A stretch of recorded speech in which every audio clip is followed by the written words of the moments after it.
बात उन दिनों की है जब बाबा साहब छोटे थे, लगभग 5 साल की उम्र उनकी रही होगी। उनकी माता भीमाबाई जो उन्हें बहुत प्यार करती थी, जो उन्हें प्यार से भीवा कह करके बुलाती थी और भीवा भी अपनी माँ को बै कह करके बुलाया करते थे। अचानक से उनकी माँ बीमार पड़ती है, काफी इलाज कराया जाता है, बड़े डॉक्टर उनका इलाज नहीं करते हैं। क्योंकि उस समय की व्यवस्था ये थी कि अछूतों का इलाज उच्च वर्ग के बड़े डॉक्टर नहीं करते थे, कोई भी डॉक्टर नहीं करता था। इलाज के अभाव में अंत में उनकी मां गले की बीमारी से परेशान होकर के मृत्यु को प्राप्त हो जाती है। भीवा बहुत रोता है, बहुत परेशान होता है अपनी मां के लिए।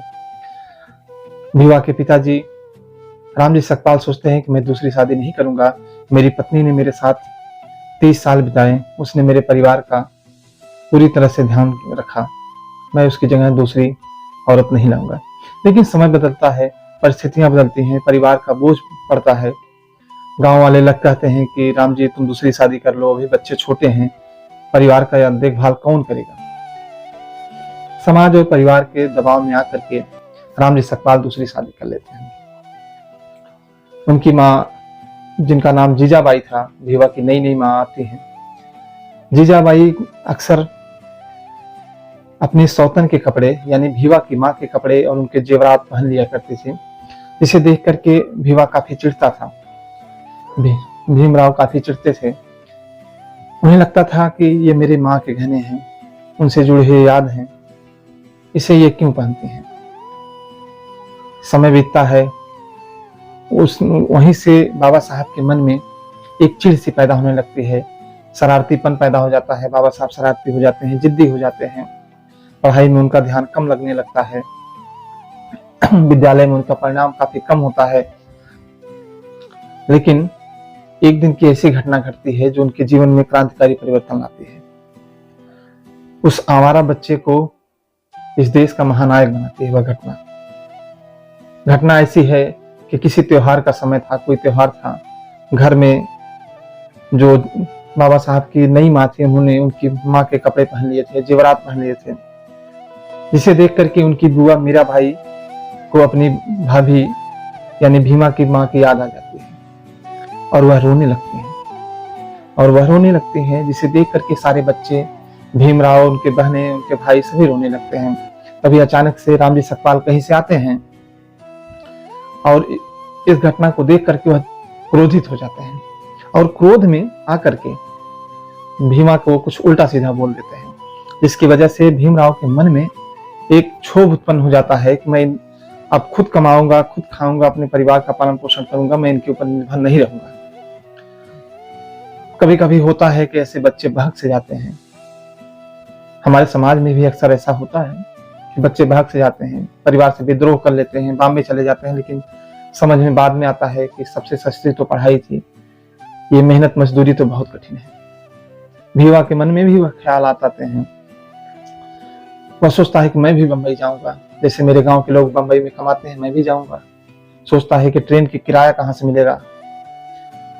उसका उपाय उसे सोचता है। वह रात में अपनी बुआ के पास सोता था।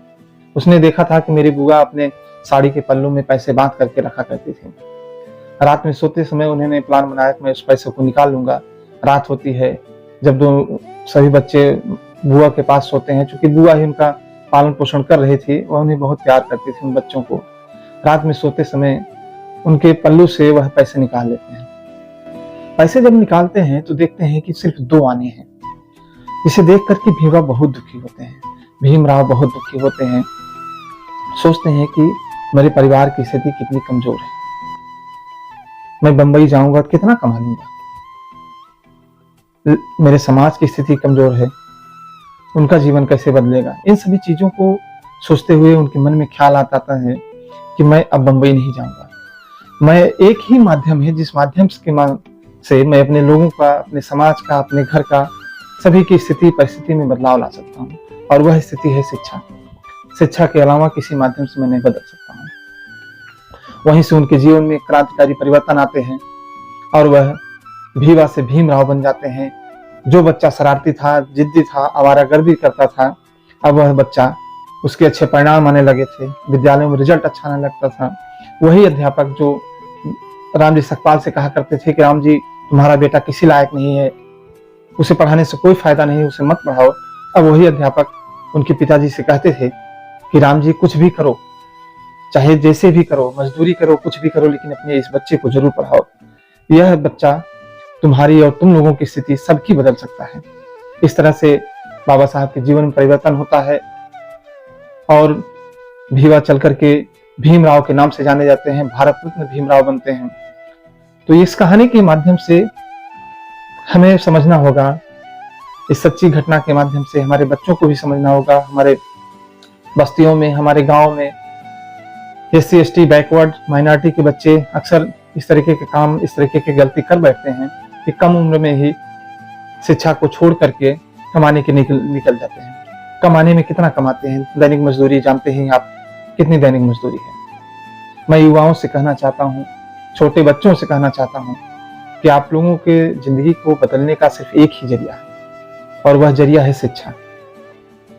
हम मजदूरी करेंगे, बॉम्बे दिल्ली में कमाएंगे, कितना कमा सकते हैं? यदि बाबा साहब वही किए होते तो आज स्थिति कहाँ होती? क्या हम लोगों की स्थितियों में परिवर्तन हो पाता?